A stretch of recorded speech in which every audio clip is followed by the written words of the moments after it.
ഗസയിലെ പലസ്തീനികളുടെ അവസ്ഥയാണ് സിറിയയിലെ ഡ്രൂസ് വിഭാഗം ഇപ്പോൾ അനുഭവിക്കുന്നത് എന്ന തരത്തിലെ റിപ്പോർട്ടാണ് ഇപ്പോൾ പുറത്തു വരുന്നത്. സംയുക്തമായ രീതിയിൽ സിറിയയിലെ രാഷ്ട്രീയ സാമൂഹ്യ മത സംഘടനകളെല്ലാം ഡ്രൂസ് വിഭാഗത്തെ ഒറ്റപ്പെടുത്തുന്നു. അവർ ഗസയിൽ ഉണ്ടാകുന്ന പ്രയാസം ഇവരും അനുഭവിക്കണം എന്ന തരത്തിലാണ് നിലപാടുകൾ ഉള്ളത് എന്ന രൂപത്തിലൊക്കെയുള്ള വിവരങ്ങളാണ് പുറത്തു വരുന്നത്. ഇസ്രായേലിന് എത്രത്തോളം അവരെ സഹായിക്കാൻ പറ്റും എന്ന് ഞങ്ങൾ നോക്കി നിൽക്കുകയാണ് എന്ന് ചില വിഭാഗങ്ങൾ ഈ സിറിയയിൽ നിന്ന് ഈ വിഷയവുമായിട്ട് ബന്ധപ്പെട്ട് പ്രതികരിക്കുകയും ചെയ്തു. എത്രത്തോളം രാജ്യത്തിൻ്റെ അതിർത്തി കടന്നുകൊണ്ട് ഈ വിഭാഗത്തെ സംരക്ഷിക്കാൻ വേണ്ടി അവർക്ക് സാധിക്കും എന്നുള്ള ചോദ്യമാണ് ഇപ്പോൾ പ്രസക്തമായിട്ട് വരുന്നത്. വിഷയം ഇങ്ങനെയാണ്. ഡ്രൂസ് വിഭാഗം എന്ന് പറഞ്ഞാൽ ഈ ജൂതന്മാരുമായിട്ട് സഹകരിച്ച് നിൽക്കുന്ന ഒരു വിഭാഗമാണ്.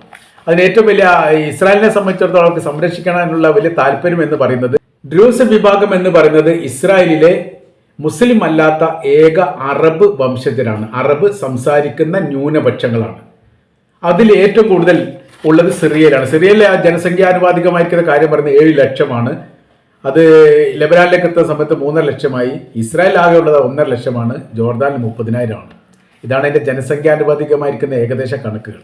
എല്ലാ കാലത്തും ഇസ്രായേലുമായിട്ട് സഹകരിച്ച് നിൽക്കുകയും അവരുടെ IDF സംഘത്തിലും ഗവൺമെന്റ് തലത്തിലും ഉദ്യോഗ തലത്തിലുമെല്ലാം ഈ വിഭാഗത്തെ തിരികെ കയറ്റുക എന്നുള്ളത് ഇസ്രായേൽ വലിയ താല്പര്യമുള്ള വിഷയമാണ്. അവർ ചെയ്യാറുണ്ട്. IDF സംഘത്തിൽ ഒരു മുസ്ലിം പോലും ഇല്ല എന്നുള്ളതാണ് അതിൻ്റെ യാഥാർത്ഥ്യം. 18% മുസ്ലിങ്ങളുടെ രാജ്യമാണ് ഇസ്രായേൽ. മുസ്ലിങ്ങളുടെ ശതമാന കണക്ക് അങ്ങനെയാണ്.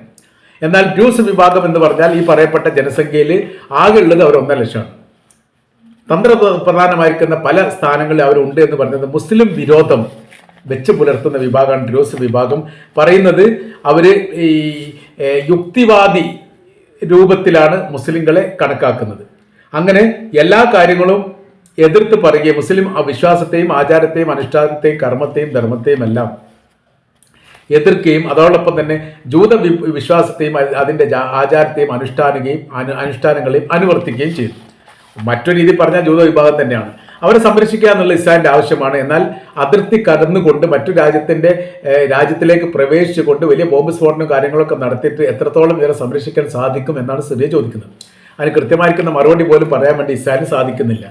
സാഹചര്യങ്ങൾ ഇങ്ങനെയൊക്കെ ആണെങ്കിലും അവരുടെ സംരക്ഷണവുമായിട്ട് ബന്ധപ്പെട്ട കാര്യത്തിൽ വേണ്ട രീതിയിലുള്ള ഇടപെടൽ നടത്താനൊന്നും സർക്കാർ സാധിക്കുന്നില്ല എന്നാണ് മനസ്സിലാക്കാൻ വേണ്ടി സാധിക്കുന്നത്. 3 കാര്യങ്ങൾ അവരവിടെ വലിയ രീതിയിൽ അനുഭവിക്കുന്നു. അതിലൊന്ന് സൈനികരുടെ ഇടപെടലാണ്.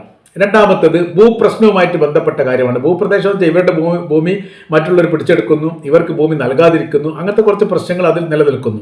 പിന്നീട് ഗോത്ര വിഭാഗത്തിന്റെ ആക്രമണം. കഴിഞ്ഞ പ്രാവശ്യം നടത്തിയ ആക്രമണത്തിൽ ഏകദേശം 100ഓളം ഡ്രൂസ് വിഭാഗമാണ് കൊല്ലപ്പെട്ടത്. വംശീയ കലാപം ജൂലൈ 13 മുതൽ 17 വരെ നീണ്ടുനിന്നു. സൈന്യം ഇടപെട്ടു. 2 ഗോത്രങ്ങൾ തമ്മിൽ നേർക്കുനേരെ ഏറ്റുമുട്ടലുണ്ടായി. ബദോയിൻസ് എന്ന് പറയുന്ന ഒരു ഗ്രൂപ്പും ഡ്രൂസ് എന്ന് പറയുന്ന മറ്റൊരു ഗ്രൂപ്പും തമ്മിലാണ് ഗോത്ര സംഘർഷങ്ങൾ പൊട്ടിപ്പുറപ്പെട്ടത്. വലിയ രീതിയിലുള്ള മരണങ്ങൾ അവിടെ നിന്ന് റിപ്പോർട്ട് ചെയ്തു. 100 ആണെങ്കിലും 92 എന്നൊക്കെയാണ് പറയുന്നത്. 100-ലധികം ഉണ്ട് എന്നാണ് രണ്ടാമത്തെ റിപ്പോർട്ട് പറയുന്നത്. അപ്പോൾ ഈ മേഖലയിൽ ഇസ്രായേലിനുള്ള താല്പര്യം എന്ന് പറഞ്ഞാൽ ഗോലാൻ കുന്നിന്റെ മേഖലയിലാണ് ഡ്രൂസ് വിഭാഗത്തിന്റെ 25,000-ഓളം ആളുകൾ താമസിക്കുന്നത്. 15,000 to 25,000 പറയുന്നത്. അപ്പോൾ ഈ ഭാഗത്തു നിന്നുള്ള രഹസ്യ കാര്യങ്ങൾ ചോർത്തിയെടുക്കാനും ഇസ്രായേലിന് നൽകാനും ഈ രാഷ്ട്രീയ സാഹചര്യവും ബന്ധപ്പെട്ട വിഷയകാര്യത്തിലൊക്കെ ഇടപെടാനൊക്കെ പലപ്പോഴും ഡ്രൂസ് വിഭാഗത്തിന് സാധിക്കുന്നു. അത് ഇസ്രായേലിന് വലിയ ഗുണവും ചെയ്യുന്നു. അതുകൊണ്ടാണ് ഇവരോടുള്ള വലിയ താല്പര്യം. രാജ്യപൗരത്വവുമായിട്ട് ബന്ധപ്പെട്ട കാര്യത്തിൽ ഇതിന് മുൻപ് തന്നെ കൃത്യമായിരിക്കുന്ന പൗരത്വം നൽകുന്നില്ല എന്നൊരു പരാതിയൊക്കെ ഉണ്ടായിരുന്നു. അതായത് എങ്ങനെയാണോ ജർമ്മനിയിൽ ഹിറ്റ്ലർ ജൂതന്മാരോട് ചെയ്തത് അതിന് സമാനമായിരിക്കുന്ന പ്രവൃത്തിയൊക്കെ സിറിയയുടെ അകത്ത് ഡ്രൂസ് വിഭാഗത്തോട് ചെയ്യുന്നുണ്ട് എന്നൊരു പരാതി ഇതിനു മുമ്പ് ഉന്നയിച്ചിരുന്നു. പിന്നീട് അതൊക്കെ അങ്ങനെ തന്നെ കെട്ടടങ്ങിപ്പോയി. പുതിയ പ്രശ്നങ്ങൾ വരുന്ന സമയത്ത് പഴയ പ്രശ്നങ്ങളൊക്കെ അവസാനിക്കും എന്ന് പറഞ്ഞ പോലെ തന്നെ ഇസ്രായേൽ ഈ വിഭാഗത്തിന് റെസിഡൻഷ്യൽ കാർഡ് നൽകാറുണ്ട്. ഈ സിറിയക്കകത്തുള്ള സിറിയൻ പൗരന്മാരായിരിക്കുന്ന ഡ്രൂസ് വിഭാഗത്തിനും ഇസ്രായേൽ എന്ത് ചെയ്യും, റെസിഡൻഷ്യൽ കാർഡ് നൽകുന്ന സമയത്ത് അവർക്ക് സ്വതന്ത്രമായ രീതിയിൽ ഇസ്രായേലിലേക്ക് വരാൻ വേണ്ടി സാധിക്കും. പാസ്പോർട്ടിൻ്റെ കാര്യങ്ങളൊന്നും വേണ്ട എന്ന് ചുരുക്കം. ഇരട്ട പൗരത്വത്തിന് തുല്യമായിരിക്കുന്ന രീതിയാണ് ഈ റെസിഡൻഷ്യൽ പെർമിറ്റ് കൊണ്ട് ഉദ്ദേശിക്കുന്നത്. എന്നാൽ ഏതെങ്കിലും വിഭാഗങ്ങൾ ഇരട്ട പൗരത്വം ആവശ്യപ്പെട്ടാൽ അവർ കൊടുക്കുകയും ചെയ്യും. ഡ്രൂസ് വിഭാഗത്തെ സംബന്ധിച്ചിടത്തോളം അവർ പ്രത്യേകമായിരിക്കുന്ന ഈ നിയമാവലികളൊന്നുമില്ല. വലിയ ഇളവുകൾ നൽകിക്കൊണ്ട് അവർക്ക് പൗരത്വം നൽകുന്ന രീതി അവർ ചെയ്യാറുണ്ട്. കാര്യം എന്ന് പറയാൻ വലിയ വിശ്വാസമാണ്. മുസ്ലിങ്ങൾ തീരെ വിശ്വാസമല്ല. അങ്ങനത്തെ സ്ഥിതിയാണ് ഈ ഡ്രൂസ് വിഭാഗവുമായിട്ട് ബന്ധപ്പെട്ട് പറയുന്നത്. അസദ് ഭരണം താഴെ വീണതിന് ശേഷം ഇവർക്ക് നേരെയുള്ള ആക്രമണം രൂക്ഷമായി തുടങ്ങി.